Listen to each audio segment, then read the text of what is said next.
You're on an airplane for a long flight. 50% of the air in the cabin is recycled. So just how clean is the air you are breathing in, and could it make you sick? We wanted to know exactly what is in the air up there, so Channel 7 took to the skies in order to analyze the quality of the air you're breathing in each time you take a flight. Healthy Living reporter Denise Dador joins us now with the surprising findings. Denise? Robbie, every time we go up in the air, we find something surprising, and what we found this time could bring you to your destination with something you didn't bargain for.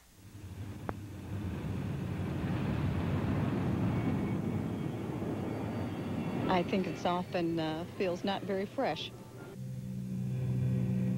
Well, it's stuffy, so I would say it's a little cumbersome there to deal with it. Frequent flyers know exactly how that feels. Sometimes I get off the plane and I'm a little sluggish, and it could be because of the air. Connie Morbach is an air quality expert with Sanit-Air Incorporated in Troy. Last year, flight attendants paid no attention to Connie as she taped up Petri dishes to air ducts, and this is what we found. Staph, Bacillus, and Corynebacterium are all pathogens that can lead to respiratory infections. They also found several fungal allergens and a mystery mold. A few weeks ago, Connie and I took another flight to Chicago to see if anything's improved. Again, we threw up our Petri dishes without any trouble. Industry officials say airplanes like these are equipped with huge HEPA filters like the ones hospitals use. They say bacteria and viruses can't get into the air. Well, we wanted to find out for sure. Your air was about 100 times more contaminated than the air coming from my diffuser. Even though industry officials say an airplane's filtration system can filter out harmful germs, we found a problem with the air duct delivery system. And this could be a coincidence, but following the flight, I caught a nasty cold and Connie didn't.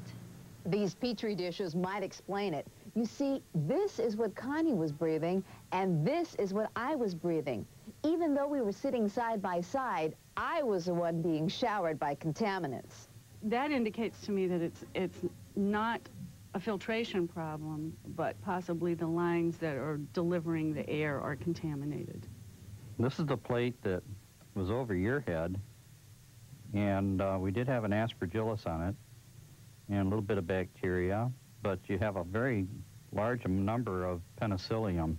Another interesting finding, as we prepared for takeoff, carbon dioxide readings rose to the top of the chart. This means fresh air is not circulating. And the levels shot up once again when we landed.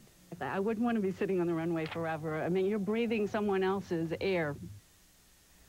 The carbon dioxide readings did drop to acceptable levels during the flight. Industry officials refused to comment on our findings, and here are some tips from the experts on traveling. Use a light coat of Vaseline on the inside of each nostril. It can act as a germ barrier. And people with asthma or allergies, you may want to try wearing a filter mask. And I know that sometimes when you do wear a mask on the airlines, these flight attendant will ask you to take it off, so you may want to have a doctor's note with you. And saline spray is another good thing. It keeps the mucous membranes moist, and so that it can act at its optimum to protect you. And what if you just turn off that little vent? I think you improve your odds if you do that. Okay.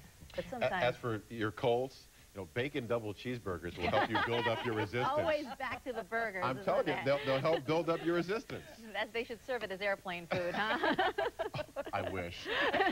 Thank you.